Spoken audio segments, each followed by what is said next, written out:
Hey everyone, we've been hearing a lot about the CIP. I got a lot of comments coming in via the phone, email, and on social media, and wanted to take a chance to talk about the CIP process and what we're trying to do, the overall big picture of what this program is for our community.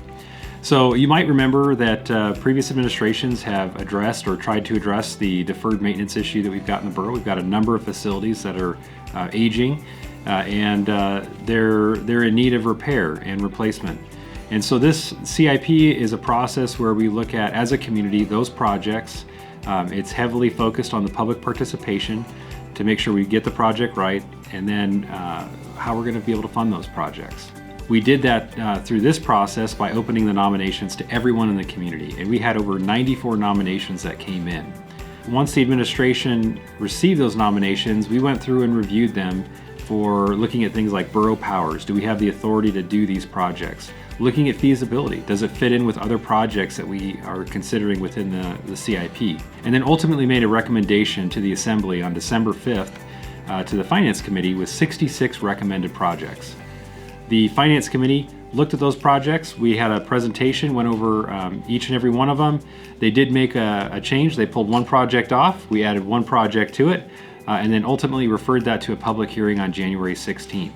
So between today and January 16th of 2020 is our process to share information with the community and for the community to ask questions and provide feedback to the mayor's office and then also to the Assembly on those specific projects.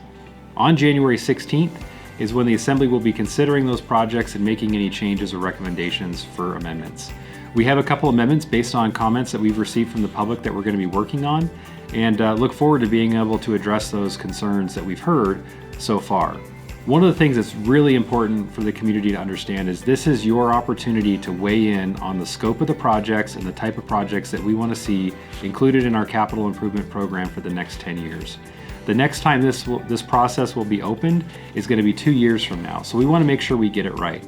Once the Assembly approves the projects on January 16th, they're going to come back to the administration, to my office, for us to look at those projects and score them. That's where we use the scoring criteria that we came up with for the nomination packets to look at which projects would be funded first. Ideally, or I guess in theory, the projects that have the most deferred maintenance issues, the issues that are the greatest for code compliance, energy efficiency, age of facility, are going to score higher and therefore be funded earlier in that program system. Once the projects have all been scored, we then have to place them into the capital improvement program. The beauty of this process is that it's fiscally constrained, which means that we can only put projects into a year if we expect or reasonably expect to have funding, and we have to identify what those funding streams are. The great thing about this process for the community, once the final CIP is approved, is you'll be able to see which phases of which projects are funded in which years. And you'll have another opportunity in the March timeframe to be able to provide feedback on that overall CIP and how those projects are funded. Overall, this is a process that we need the community to be engaged in. We want to hear from you.